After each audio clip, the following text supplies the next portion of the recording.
जय श्री कृष्ण। ते तच्छौतं पार्थ वैकाग्रेण चेतसा कच्चिद् ज्ञान सम्मोह ननस्तस्ते धनंजय। अध्याय 18 श्लोक 72। व्याख्या। कच्चिदेतत् श्रौतं पार्थ वैकाग्रेण चेतसा। एतत् शब्द अत्यंत समीप का वाचक होता है और यहाँ अत्यंत समीप 71वां श्लोक है।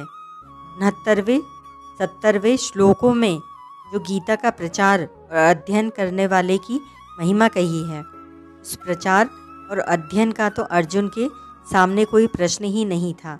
इसीलिए पीछे के 71वें श्लोक का लक्ष्य करके भगवान अर्जुन से कहते हैं कि मनुष्य श्रद्धापूर्वक और दोष दृष्टि रहित होकर गीता सुने।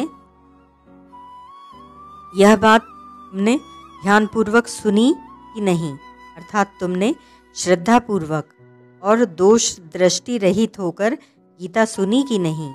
एकाग्रेण चेतसा कहने का तात्पर्य है कि गीता में भी जिस अत्यंत गोपनीय रहस्य को अभी पहले 64वें श्लोक में कहने की प्रतिज्ञा की, 67वें श्लोक में इदम ते नातपस्काय कहकर निषेध किया और मेरे वचनों में जिसको मैंने परम वचन कहा, सर्वगुहायतम शरणागति की बात 66वां श्लोक तो तुमने ध्यानपूर्वक सुना कि नहीं, उस पर ख्याल किया कि नहीं। चिद ज्ञान सम्मोह नष्टस्ते धनंजय। भगवान दूसरा प्रश्न करते हैं कि तुम्हारा अज्ञान से उत्पन्न हुआ मोह नष्ट हुआ कि नहीं। अगर मोह नष्ट हो गया तुमने मेरा उपदेश सुन लिया, और अगर मोह नष्ट नहीं हुआ तुमने मेरा यह रहस्यमय उपदेश एकाग्रता से सुना ही नहीं। क्योंकि यह एकदम पक्का नियम है कि जो दोष दृष्टि से रहित होकर श्रद्धापूर्वक गीता के उपदेश को सुनता है उसका मोह नष्ट हो जाता है।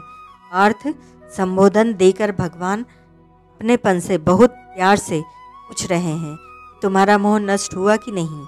पहले अध्याय के 20वें श्लोक में भी भगवान ने अर्जुन को सुनने के उन्मुख करने के लिए पार्थ संबोधन देकर सबसे प्रथम बोलना आरंभ किया और कहा कि हे पार्थ, युद्ध के लिए इकट्ठे हुए इन कुटुंबियों को देखो।